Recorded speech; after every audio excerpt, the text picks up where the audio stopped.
You'll get a pretty good view from the satellite. Same thing can happen when you're listening to our podcast. Practitioners with thorough knowledge, internationally recognized experts together with passionate specialists can take you to new heights. Our aim is to make you ask the right questions and be curious. Self-development is more of a lifelong learning than a sprint. This show is hosted by business journalist Siiri Liiva. What are the key challenges that sustainable and digital transformation face all around the world and in Estonia particular? In which way will we get electricity prices down in the future, and where do the over-subsidised airlines fit in? This we are going to discuss with our today's guests, Meelis and Anna Ebers Broughel. And I am the host, Siiri Liiva. Meelis is the rector and professor of political economy at Estonian Business School. Previously, he has worked as the head of research at Foresight Center of Estonian Parliament, an advisor at the strategy unit of the Estonian Government Office, and the head of economic analysis at the Estonian Ministry of Economic Affairs and Communication. He has also served as the president of Estonian Economic Association, and his current research interests focus on political economy of digital platform ecosystems. Anna Ebers Broughel is a renewable energy economist at an engineering consulting firm Tetra. Prior to joining Tetra, she worked at the US Department of Energy as a science and technology fellow. She holds a PhD in economics and policy from the State University of New York in association with Syracuse University, where she was a Fulbright scholar. Welcome to Satellite. This time our podcast will be held in English, as our main focus will be on the importance of digital and sustainable transformation of businesses and societies. Let's start off with a simple question. As the doomsday vibe is presently all around, how optimistic are you personally about the future of global economy? And Meelis, let's start with you. Well, I think it depends on the perspective we are taking. So I'm relatively optimistic in the long run.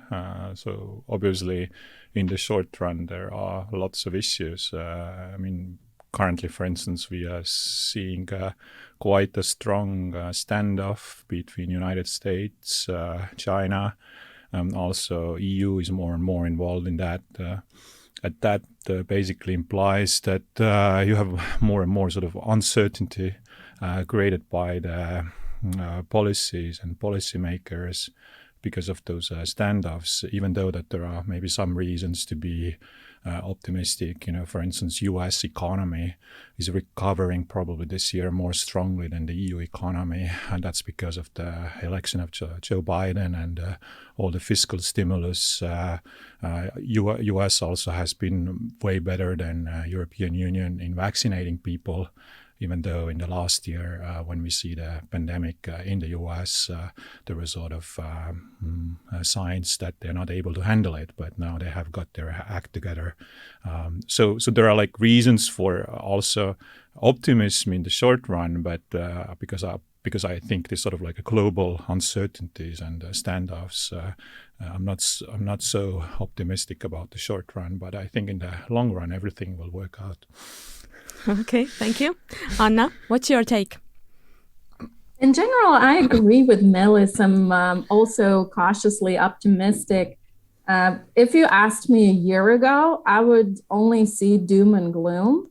And now, indeed, a lot of the US population has been vaccinated. I received mine, and it's not difficult to get signed up to get vaccination. Biden's promise was to vaccinate 100 million Americans in the first 100 days that he's in office. And it seems that this is going to happen. So that's a great achievement. That's a big country, really difficult to do that logistically. And obviously, so Meelis spoke about uncertainties. There is still huge uncertainty in the economy. There was a stimulus. However, I don't think we have had a consumption problem. I think once the economy is up and running again, which we see happening right now, which is the opposite to Estonia. Estonia is closing down. So Estonia, in the sense, got hit more or less a year later than the US. We closed down everything a year ago, and now we're opening up. So I really feel for Estonia right now. However, I would like to encourage everybody and say that now the vaccine is available and the economy will recover once everything is up and running again. However, what does provide me some concern is American debt burden. So all of the stimulus money and other spending that has been done for decades in the US will fall on the taxpayers' shoulders, on myself and my children. So that is more concerning to me in the long run in the US.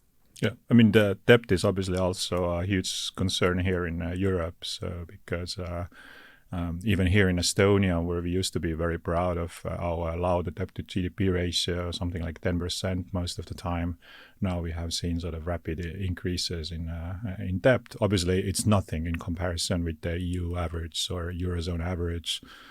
We are sort of maybe closer now to Luxembourg. That was also one of the most prudent spenders in the EU. And obviously, here as you talk about this digital transformation and sustainable transformation, that also will add to this debt, because it's most policies on the EU level and also in the US level, they actually to the great extent are also about providing public subsidies for companies.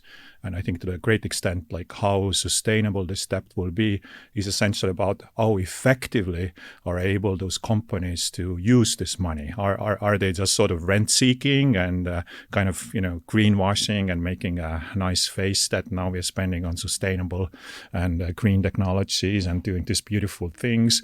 Or are they actually able to implement business models where all this money that will be poured into those companies will pay off in the long run? And if the latter is the case, then probably also all this debt issue might be not in the long run not such a big issue.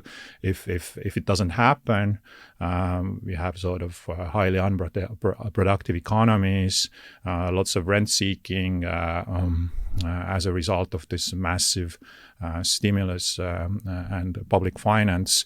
Then we also are faced with the fact that we're not maybe able to serve all this public debt. And even to go further, it's not even like so much the issue about EU and US. It's also a question about China. I mean, China in a way is sort of like a developing economy. If you look at the per capita GDP, obviously like as a whole on aggregate, their GDP is very big because simply it's a very large country by population.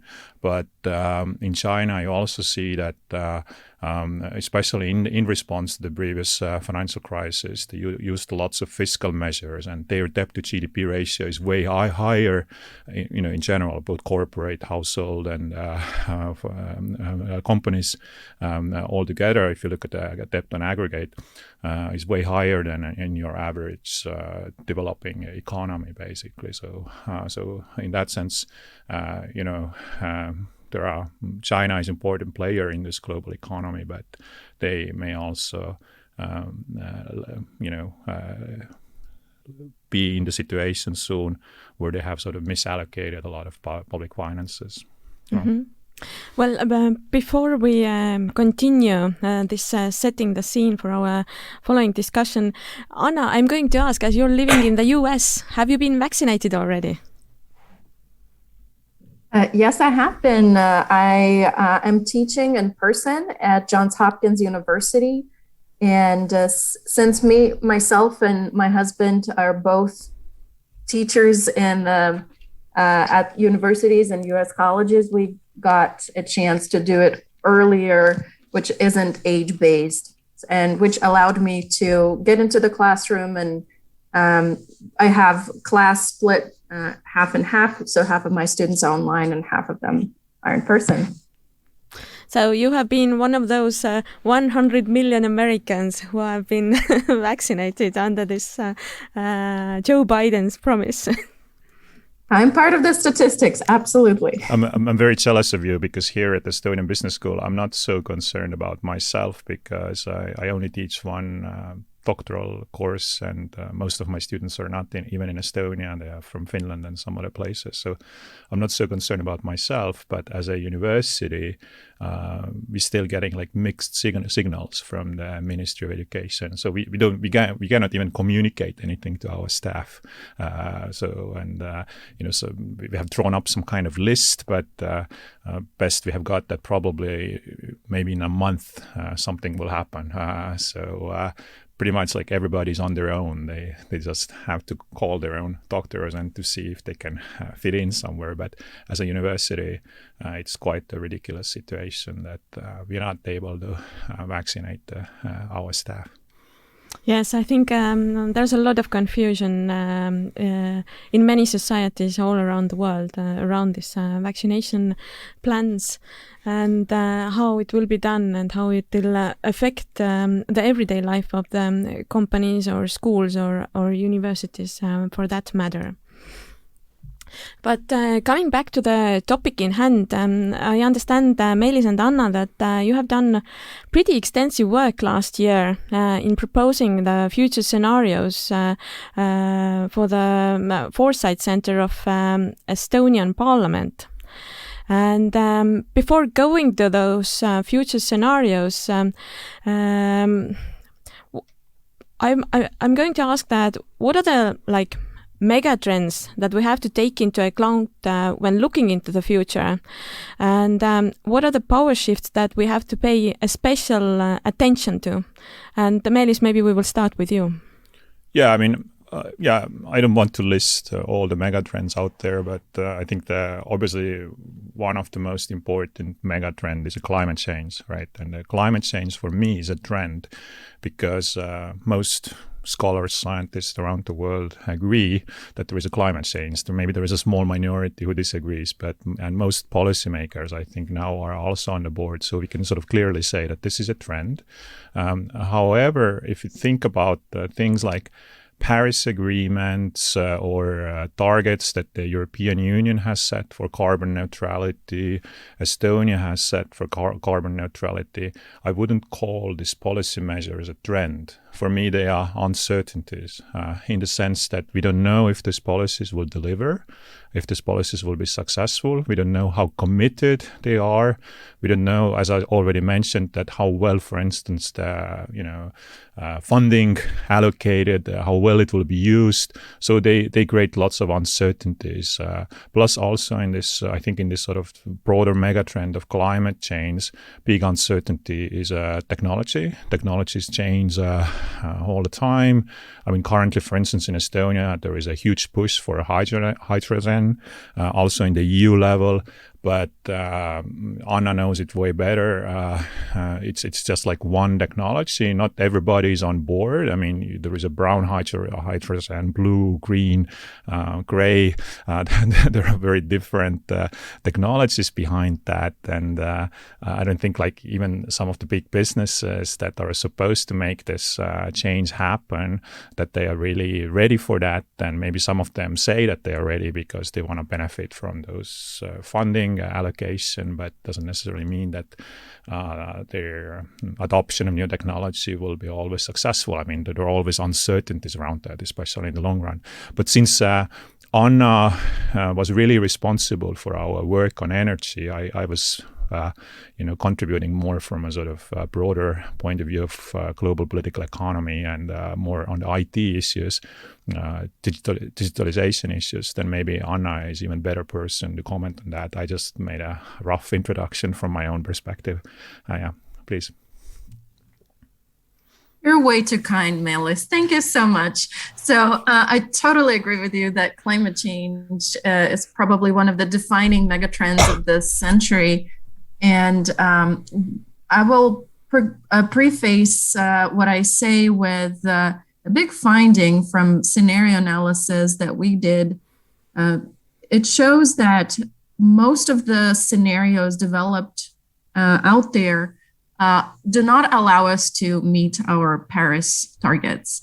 So there were only a few very, very ambitious scenarios that integrate technologies that are not even on the market. So Meelis named hydrogen and different kinds of hydrogen.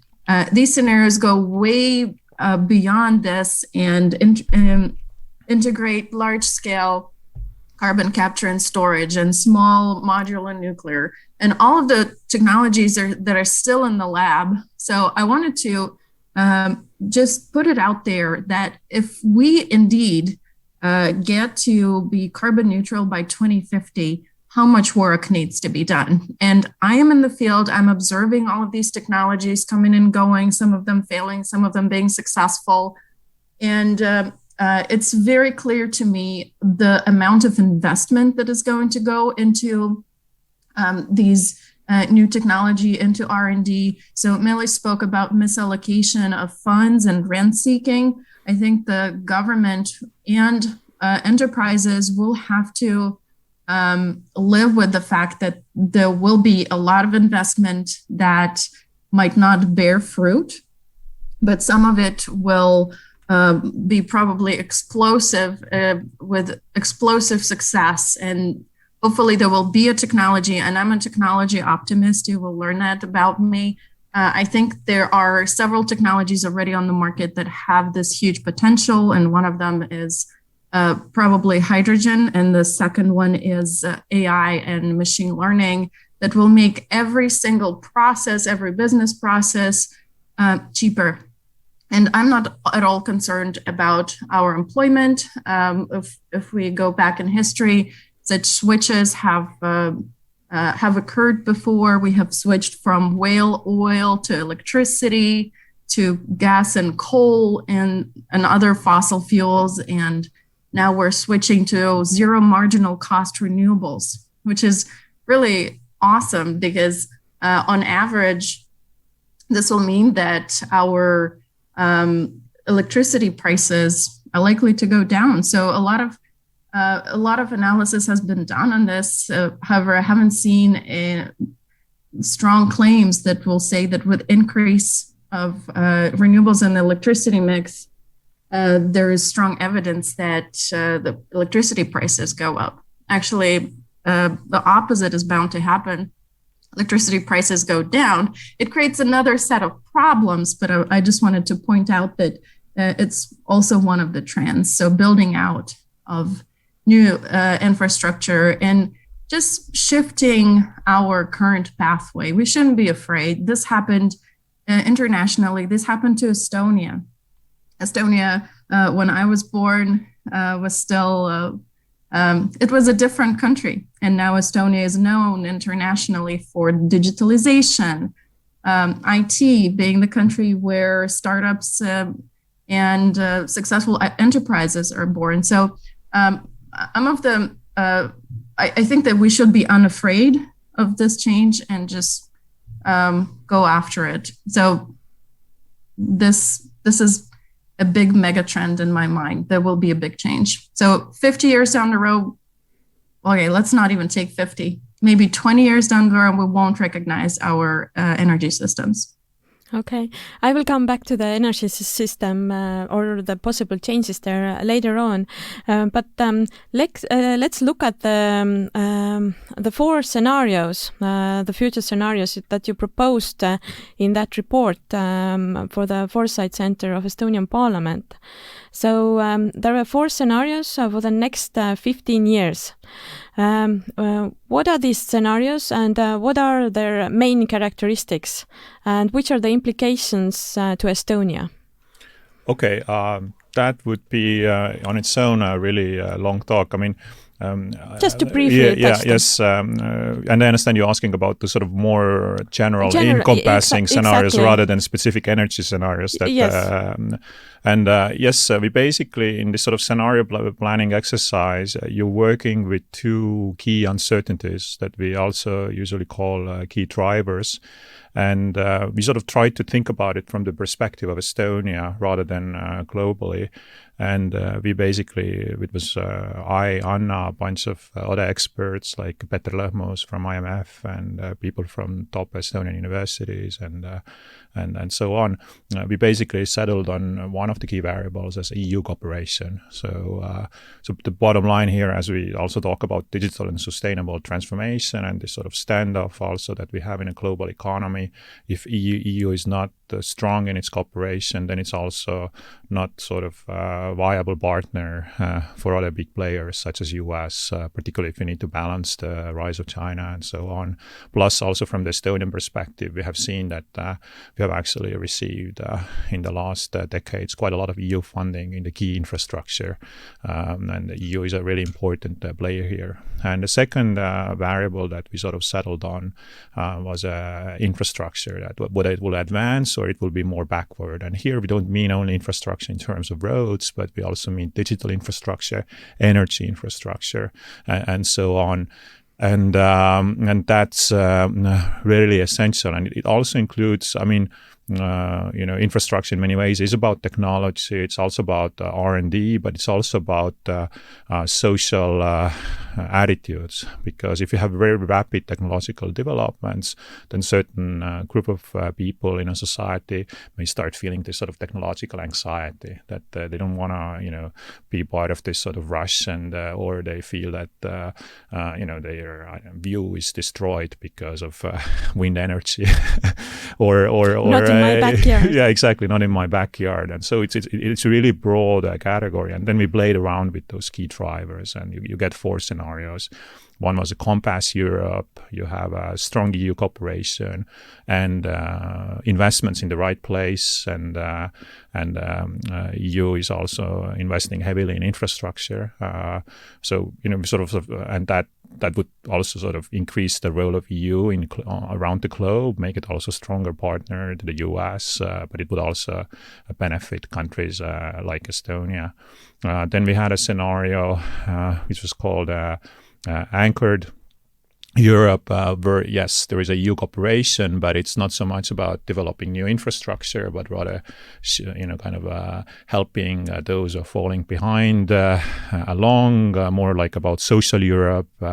And it also is more protectionist vis-a-vis the rest of the world. And there are not sufficient investments in the infrastructure. And that makes EU less competitive. It's much more difficult to do the energy transformation, digital transformation, to develop business models and companies. And then we played around with scenarios. In one scenario, we had both the infrastructure was backward and the cooperation of the EU was weak. So maybe in Estonian, we actually had a really nice name for that, which was called Umamudu Kõnetraat, which kind of refers to this that you want to live on your own way somewhere in the woods, and maybe for some people it's really good scenario that they can step back and do things as they like and don't have to be part of this technological gold rush. But as a country as a whole, we would have less resources, less to spend on our children, education, health, and so on. And then we had a fourth scenario which we called in English Fast and Curious. In Estonian, it was actually Tehnoloogia Hunt, or Technology Wolf. Actually, the name was given to the scenario by Tõnu Õnnepalu, who is an Estonian writer. He a little bit consulted us on this project. And in this scenario, we say that, okay, EU cooperation is weak, but we here in Estonia or in Northern Europe, we still have a chance to make a rapid technological development, particularly with the greater involvement of a private business around the world, particularly from the US, and also the cities such as Tallinn and Helsinki will be more important players than maybe the EU or the national government. So but it also implies that there is very uneven development in Europe. For instance, some parts of Europe may be heavily dependent on Chinese investments and so on. And it's sort of very interesting. All of those scenarios are very interesting also, I think, in the perspective of sustainable or green energy revolution. For instance, you could sort of take those very abstract concepts to the very specific levels, and you could take a specific issue, for instance, as a solar power. And if you look at the solar panels, then the main producer in the world, or the main country that sort of controls the supply chains and technology, is actually China. So if you If you're saying that, okay, I have this sort of green aims of the green transformation and I want to use more solar, then you're actually helping China. You're feeding Chinese economy. So you actually, in very simple terms, you're sort of helping China, but at the same time you also have this sort of standoff with China that you want to kind of punish them for human rights abuses and Hong Kong and so on. So it creates this sort of really interesting sort of situation. And here the question is that what should you do? I mean, how you want to use more solar energy, so should you sort of start developing this sort of technologies on your own, or should you have some kind of projects between the US and the EU? So I mean, you could, my point is that, if I talk about those scenarios in a sort of very general terms, you could kind of say that, okay, they're sort of very abstract and how do I use it?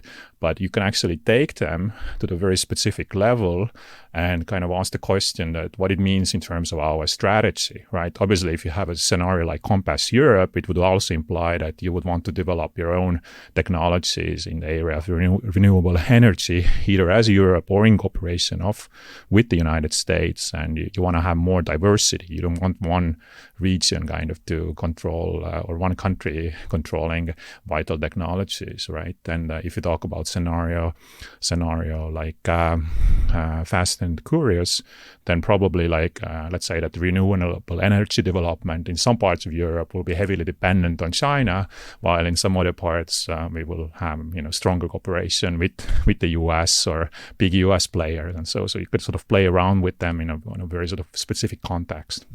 Okay, Anna, I'm going to ask you, what do you see? Which out of these four scenarios would be most beneficial for Estonia?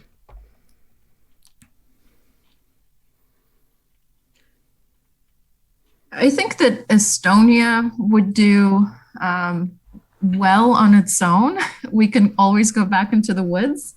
However, as an economist, I'm in favor of increased international trade and collaboration. I see a lot of good outcomes there. And of course, strong energy and public infrastructure investment is also very important. That's why I really applaud the 3 Cs initiative that has been spearheaded by our president, Kaljulaid. She actually came to Washington, D.C. last year, just before the U.S. was shut down for countrywide quarantine, so to say. So that is important to collaborate and pool the money in order to be able to finance these large infrastructure projects, because Estonia, as we know, by its size, might not be able to even source these kind of funds on its own. So having a supranational entity is definitely helpful. With respect to some of the points that Meelis raised, very well said. Just recently, I've discussed that topic, development of solar in international terms. I would like the listeners to hear that story about R&D actually in solar was heavily subsidized by German taxpayers.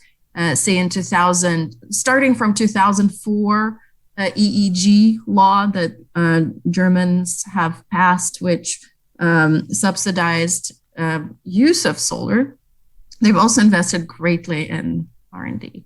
So what happened? Germans had their very vibrant production industry, which after year after year after year started wandering out to China. So in the end, all of the German production was outsourced to China, and the R&D was still happening in Germany, which in economic terms, so I'm not really surprised, because economic theory, international trade theory is suggesting that everybody will specialize in factors in doing what they have competitive advantage in doing. And it seems like Germany has competitive advantage in researching and creating, filing patents, while China has competitive advantage in production and improving the process with learning by doing, which is also not trivial. It's a big money saver. So now we are facing the challenge that Meelis mentioned. not only their potential human rights abuses in China, and we are cross-subsidizing this. And we, I mean, the Europeans and also the US, most of the solar panels in the US also come from China. There is really, really negligent small number of plants that manufacture either solar cells or solar modules here in the US. But it's also the method of production that is used in China. So as a prosumer myself, I do have solar panels on my house. I hate to think that my solar panels were perhaps produced with the use of coal or other non-renewable power, and there is no way for me to track that as a consumer. So I think in the future, what will happen once we adopt the circular economy ideas, we will be able to track our products much better. And this goes to lithium car batteries, to our solar panels that we might be using. So it's not a novel idea. It's already implemented for all paper products or those that want to be certified. There is a mark that knows that signals to the consumer that this is sustainably sourced. The same thing about fisheries. You in the US, and I'm sure in Europe, there is also an equivalent of that. You see a stamp on the product, which means it's a sustainable product. I want to see similar stamps on big consumer products like fridges or cars or solar panels to know that they're indeed sustainably sourced. And in this way, we're not solving human rights issue. However, sustainably sourced can also mean the labor has been compensated accordingly. Now we have slid back to energy issues, basically. And as Meelis already mentioned, Anna, you were more focused on the energy part of that report. And you also, besides these general scenarios, you also proposed scenarios for energy sector. We are not going to go in depth with those scenarios, but let's talk about those assumptions that you made. You already touched upon the trends in energy sector, but is there something that you would like to emphasize in addition? Mm-hmm. So when I was reviewing scenarios, it became really clear to me that there are similar assumptions that are made in all of them. So there are assumptions about population growth, about economic growth, about the rate of change in technology. So are we talking about abrupt new technologies coming to the market or more marginal changes as a result of, say, learning by doing? And then one of them I wanted to specifically recognize, and I'm really happy, Sari, that you asked this question, is energy intensity per GDP unit of output. This is a tricky term, which means how much energy are you spending in order to create 1 unit of economic well-being, which is 1 unit of GDP, as measured, say, in dollars or euro. So there were also different assumptions in the scenarios. However, it looks like everybody's assuming it's going down. So I don't recall even a single scenario that will say that we're going to still keep consuming more energy per unit of GDP, which is excellent news, which means we can make people wealthier, and wealthy often means healthy. So we make people healthier and wealthier by consuming less energy per unit of this goodness, health and wealth.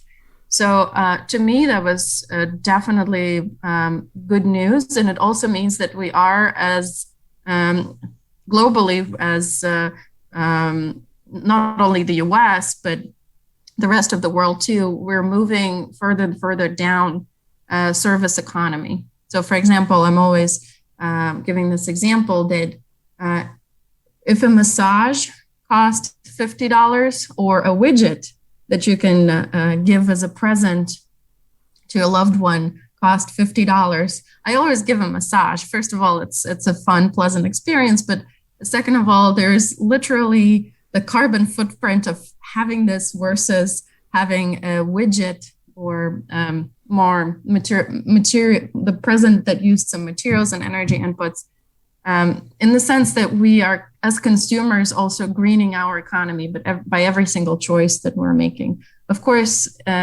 industry has a big impact. And Meelis mentioned that there's rent seeking in the society that I also see as a big problem.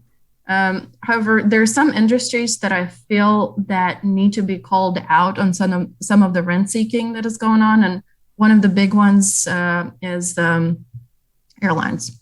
So if you look at fossil fuel subsidies that have been handed out during the coronavirus times, the biggest subsidized industry is airlines, and we're subsidizing in the sense of very fossil fuel intensive industry. And I'm sure they're aware of that and they're working on this. And now the big push is to find clean jet fuels, which is a huge technological problem. So we can't blend. I don't think biofuels will be an answer. I think we will have to somehow perhaps electrify our fleet. But again, this at the moment, it's like on the top of my technological to follow list, because this industry really needs to decarbonize and real fast. Because as taxpayers, we can't keep bailing it out. We can't keep putting money into the industry. And not even talking the US taxpayers, internationally, that's been happening. Yeah. I mean, just to follow up on this last point about different companies or industries, also, if you look at the big oil producers, right, I think they have somewhat sort of different approach to the climate change. I just saw this report that specifically called out on Exxon, Petrobras, and Rosneft for not doing enough, to put it politely, and also pointed out the whole portfolio of Warren Buffett's company, Berkshire Hathaway, for not being sufficient on doing sufficient action on the climate change, while some other major oil companies such as Shell or Total, at least in their strategies and in the words and also some of the actions, we'll see how it will turn out, are taking those issues related to the climate change much more seriously and sort of developing new technologies. And obviously there is also, some, discussion that maybe they are doing it because they expect to get, great subsidies from the EU, and related to our, previous debate on technology and sort of different technologies. But I also wanted to point about if those scenarios that Anna sort of worked on. I think one of the key issues is that to what extent it sort of requires, how much it requires sort of government involvement, right? And to what extent the private sector is able to contribute as well. And Anna spoke so nicely about sort of like a German efforts here 10 years ago. And so, but let me recall that 10 years ago, there was also sort of a small clean tech revolution in Silicon Valley. Lots of private sector companies actually received venture capital money, American in a sector called clean tech. And I remember it actually quite well because at that time I sort of still lived in the US, but then I was also visiting Estonia, and I was giving some visiting lectures here, and even some of my friends from London who were actually working on clean tech, they visited me, and I organized some lectures here at EBS on the clean tech more than 10 years ago. And but interesting thing what happened was that most of those companies that received in billions of dollars investments in the US, they went bust, or they were really purchased really cheaply by Chinese. Basically, in China again, they had this sort of like a massive government intervention, and they really, as we talked about, solar panels and some other sort of technologies. And I think it sort of raises a really interesting question that obviously now we see way more private sector companies that are behind that. Lots of big investment firms have announced announced that they are all for sustainable development, green, and so on. They also sort of tried to establish sort of guidelines and so on. But it's a really interesting question still, that do we need sort of a approach, as you have in China, where government is sort of heavily involved and sort of financing a lot of those activities, or can we sort of generate incentives through policy making, using tax regulation, where there is incentive alignment between what the private sector is doing and what are our policy goals. Yes, and when talking about clean tech startups, then by now in Estonia there are also like around 50 to 100 clean tech startups, of course in different phases, but they have also found their way here in Estonia. But moving on, Anna, what does the global movement towards 100% carbon neutrality mean for Estonia? I think that it means that it's time to accept that we will have to do something about our oil shale problem. And I know that it has been under discussion for years. And for some reason, we're relapsing back to, we will just keep doing it, sort of. Maybe one more year, maybe 2 more years. And I see that there is movement politically to start having a plan of how we're not going to be dependent on this resource anymore. And in general, there's nothing wrong with using domestic resources. That's wonderful. However, it seems that the global trend is to leave it in the ground. So the US is the same way. It has amazing natural resources of fossil fuels. However, it doesn't mean that we have to dig them up and burn them up and then have a problem of, oops, I think our atmosphere has warmed while we have pretty good substitutes. So I think Estonia has recognized this with a little bit of nudging going on from the EU.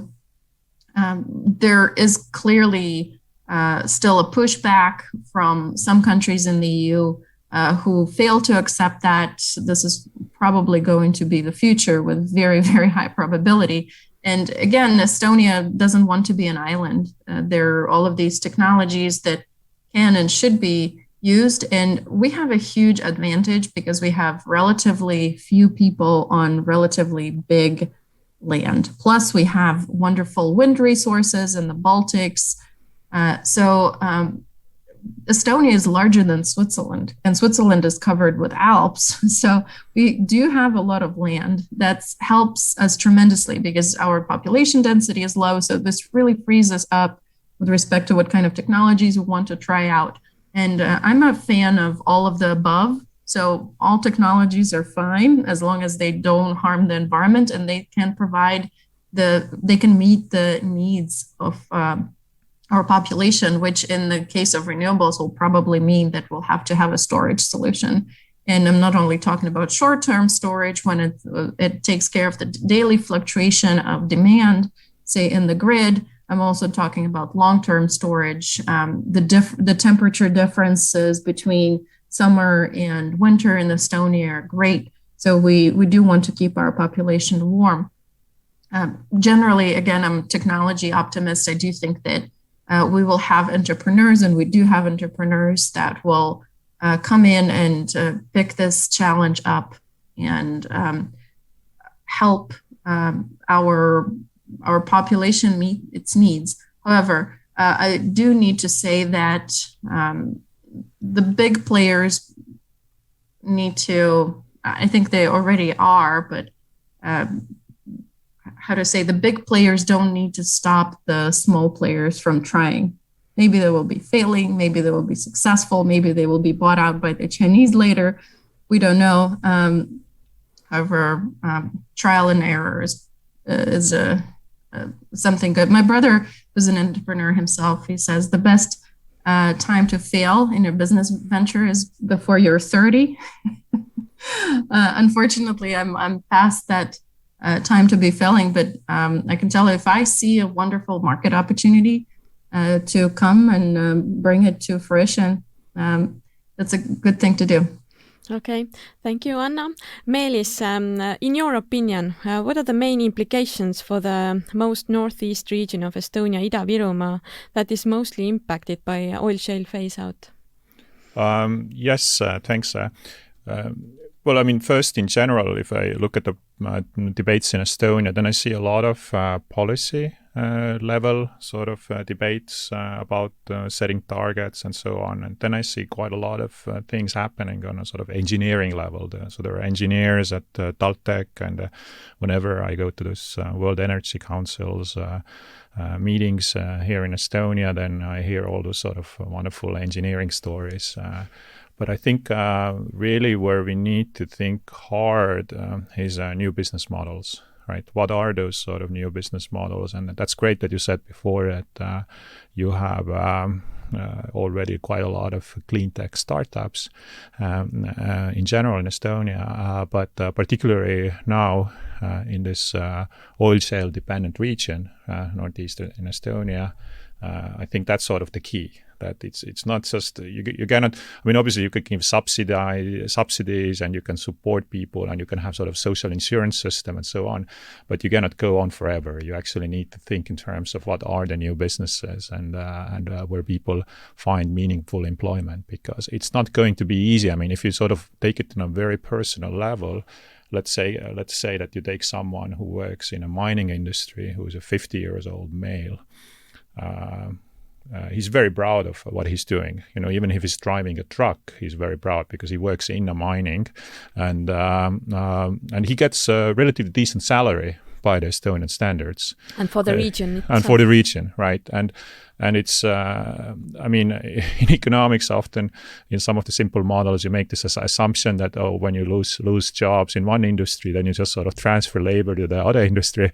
But it doesn't happen overnight. It will happen in the long run. I mean, if you have proper incentives, then probably like a younger people will end up in the industries that we don't, and maybe cannot even imagine right now, because that's how the world looks like. But it's very difficult, I think, for the people who are not retired yet and who still think that they could go on 10, 15, 20 years with their career, to tell them that, well, look, now we are closing it down and you will be unemployed, or I don't know, you should find a job in McDonald's, or but there is only one in Narva. But so it's not kind of optimum policy solution. So I think that's sort of the main challenge. I mean, because in a way, yes, you could. I think it, from the economic point of view, probably it would be cheaper to pay them rather to keep it going. But I'm not sure that all those proud people will be happy to live on the unemployment benefits. So that's the big challenge there. Mm-hmm. Anna, I see that Anna wants to say something on that. Let me also jump in here. So this problem is not unique to Estonia. We have seen similar issues here in the US with coal villages. We call them, a lot of them in West Virginia, just like Meelis described. No employment opportunities in town. When the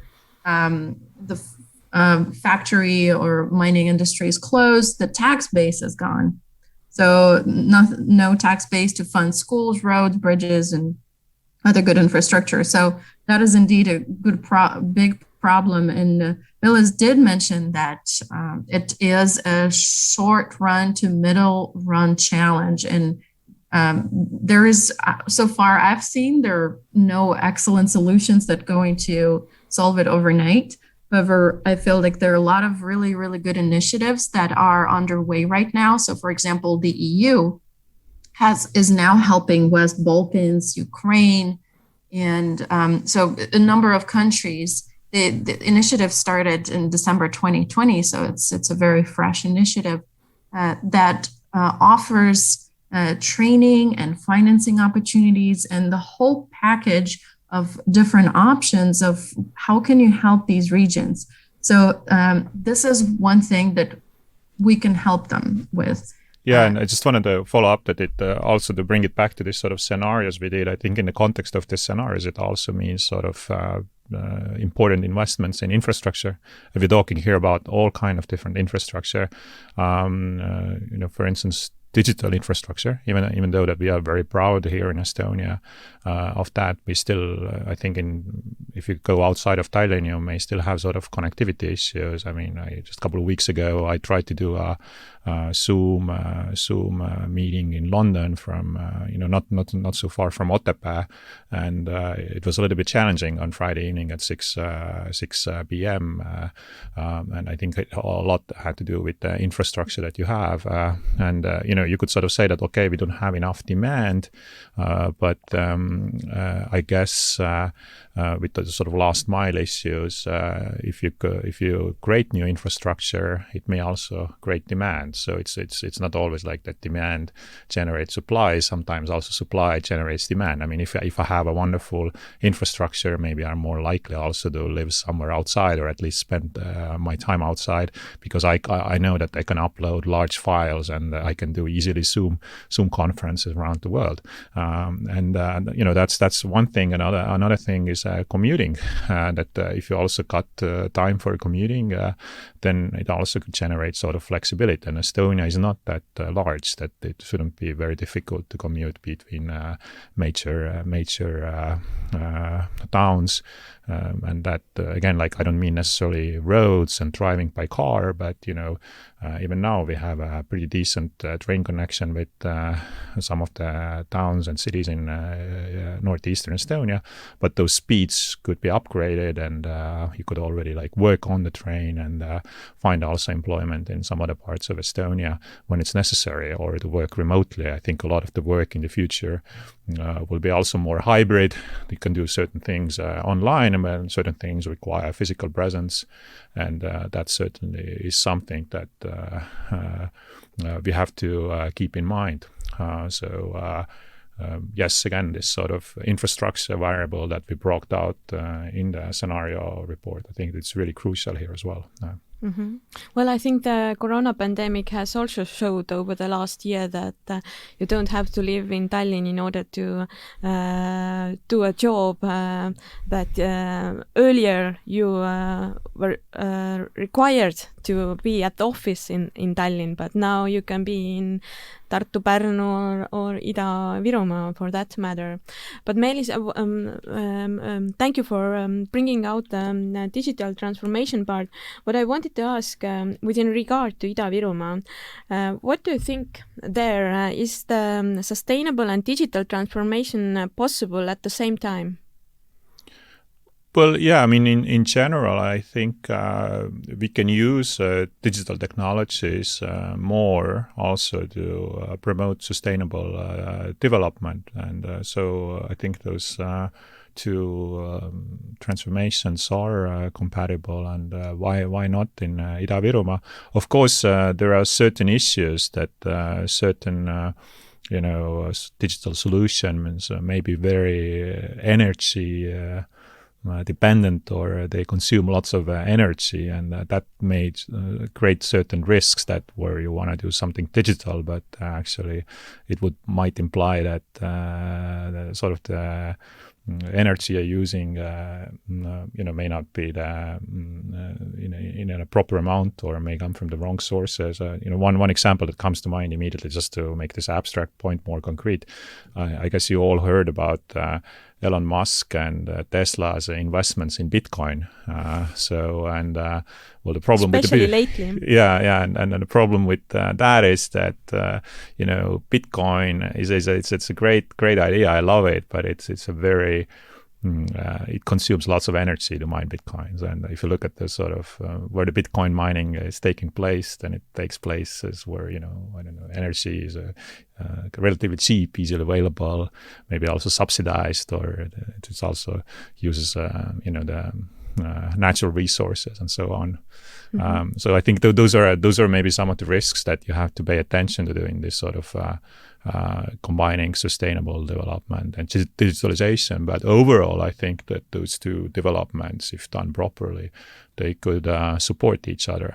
And I think particularly for a younger generation in Ida-Virumaa, we already have seen this Estonian entrepreneurs. They have set up this coding school in Ida-Virumaa. There are sort of private initiatives.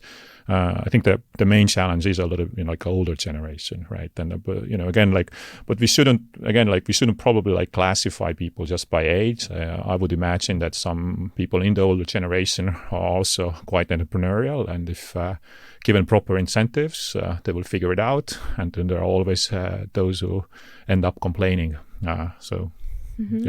Well, we've discussed a lot about sustainability and digitalization, and as I understand, this will be also a topic for the International Summer School that the EBS will be holding this summer, both here in Tallinn and also in Helsinki.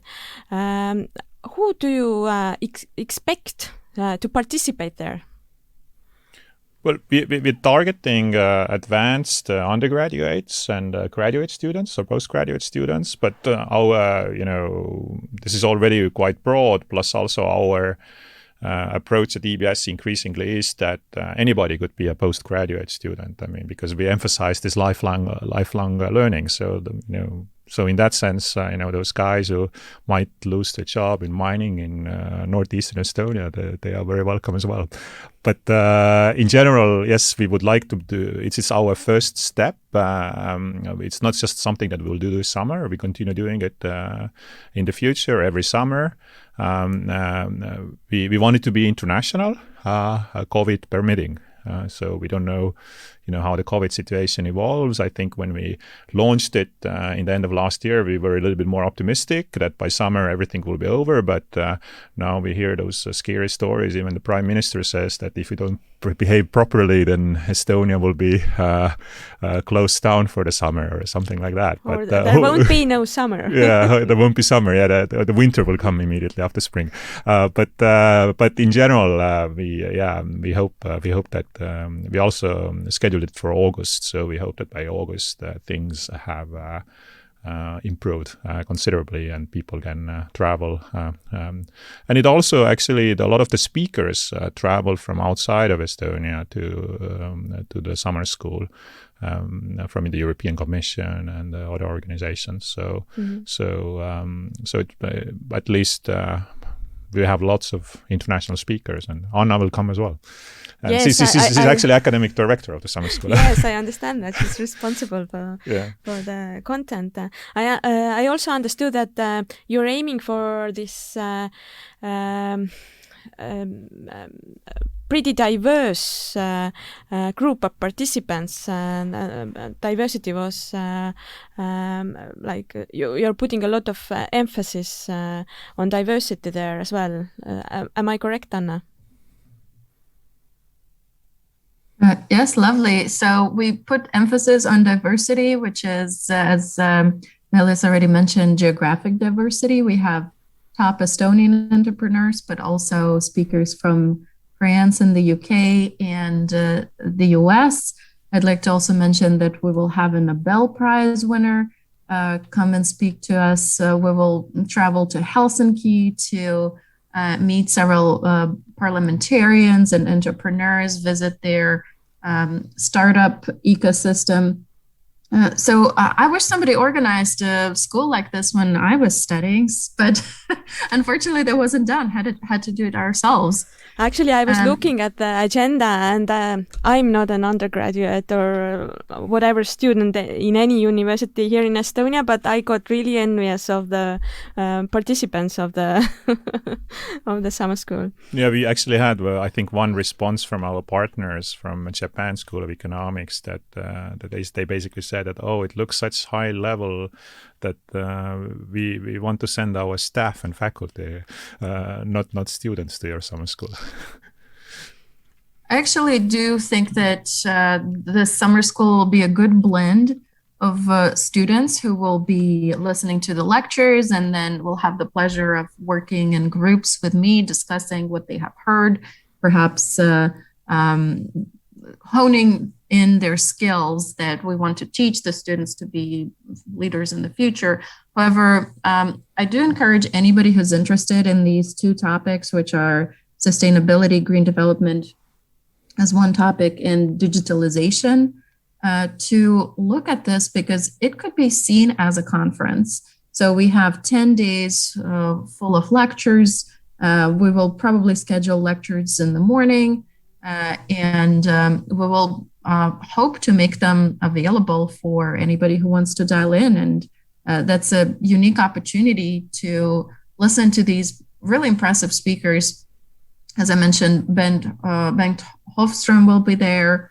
However, a big number of entrepreneurs and also women speakers. It's an explicit focus on in our summer school to involve also gender diverse speakers, which I personally don't see a lot happening in energy. I'm in the energy field and the IT field as digitalization. These two fields are heavily dominated by male voices, and there is a big trend right now, at least in the US, to make sure that there is not only manels at conferences. So manel is a panel where you only have male presenters, and too often I'm seeing those. So this conference is going to be different. We have really secured amazing speakers that are women, that are minorities in some other way.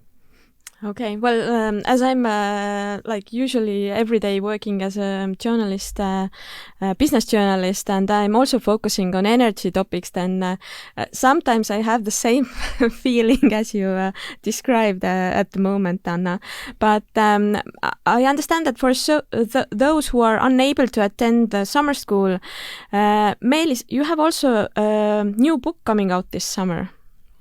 Yes, actually, the one part of the book are exactly those scenarios that I discussed before, and it will be published by Routledge, which is one of the leading publishers in social sciences, and it's called The Political Economy of Digital Ecosystems, Scenario Planning for Alternative Futures. So where I sort of tried to connect broader political economic issues in digitalizations and talk about it from the perspective of future.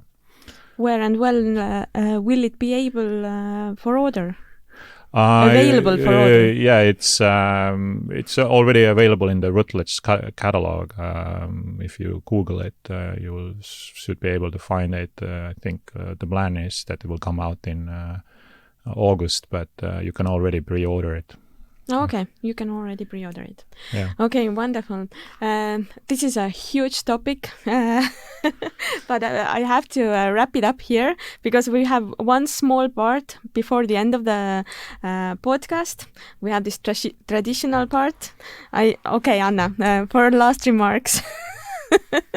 My last remark is that unfortunately I don't have a book that I have written, but there is another very interesting part of the Estonian of the International Summer School that EBS is organizing, which is the 30 Under 30 Award, because we have spoken about diversity, so we embrace it also with respect to age, and we would like to invite self-nominations and nominations by other people of their fellow colleagues who would be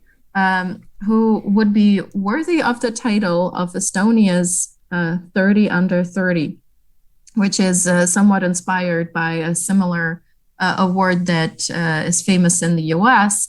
We will be putting out information about it, so please apply by the end of May. So a jury that is consisting of several university professors and entrepreneurs will be able to recognize yourself or your colleagues for their efforts. They could be entrepreneurs, but we're also welcoming entrepreneurs who are making change in their own organizations. So you don't have to be a startup leader to apply. Thank you, Anna, for that remark. I understand it's the first time when ABS is giving out this award, so it's basically comparable with the Forbes 30 under 30 awards. But now, really moving on to the last bit of this podcast, as our regular listeners already know, at the end of each episode we have 3 traditional questions we ask each guest. And the first question is, what is the one book about management or leadership issues that you would recommend to everybody who's interested in these topics? And Meelis, let's start with you. Oh, I mean, I certainly would recommend my own book. I mean, that I have, because I think this sort of ecosystems is a really important issue that I think managers should think in terms of building ecosystems around their businesses rather than and looking other companies as partners or who help them to find sort of complementarities rather than think in terms of sort of direct competition. But again, like one of the most recently read book that I really enjoyed is called River Kings. It's actually about Vikings. And it's actually based on new archaeological finds that emphasizes the importance of rivers in Viking trade and raiding, and emphasizes the importance of countries like Estonia. Actually, it connects Salme in Saaremaa with places like Istanbul and Baghdad in the journeys of Vikings, and in a way, it's also a great book about the leadership, how you can in this sort of very, you could sort of like area of globalization in a way, how certain people sort of set off from very small places in Northern Europe and make it all the way to places like Iceland or England or Istanbul and even Baghdad. And it's also about technology, because they had a superior technology in comparison with some of the other people at that time, especially in terms of sailing on the rivers and crossing those rivers and also seas. I understand they also had like special kind of boats. Yeah, exactly. Yeah, that's my point about technology. Mm-hmm. It's written by a scholar called Kat German, and it's called River Kings, sort of new history of Vikings, basically. Mm-hmm. Very good, Anna. What kind of book would you recommend? I like a recent book by Bill Gates that just came out in the US in the middle of last month, so mid-February. It should be available in the European markets as well. It's called How to Avoid a Climate Disaster.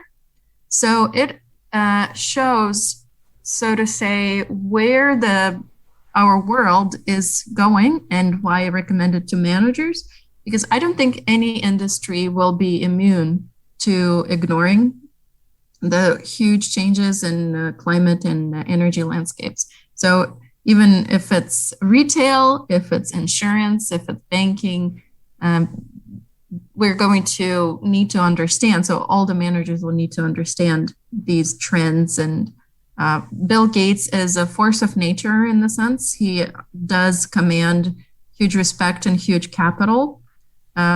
So it is important to understand where he thinks the trends are going, even though I posted on my LinkedIn a couple of things that don't agree with him. Wonderful. It's always to bounce around the ideas that have been proposed. Okay, the second question is, what is the one piece of advice you would always give on managing teams or on leadership issues? Anna, let's continue with you. I get asked a lot about imposter syndrome. And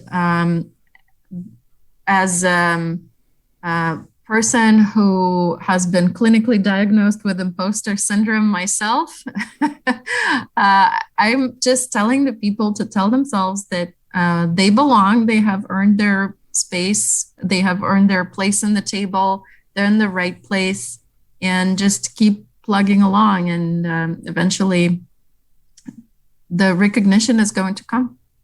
Okay, thank you. Meelis? I would say this very famous quote that art of management is delegation.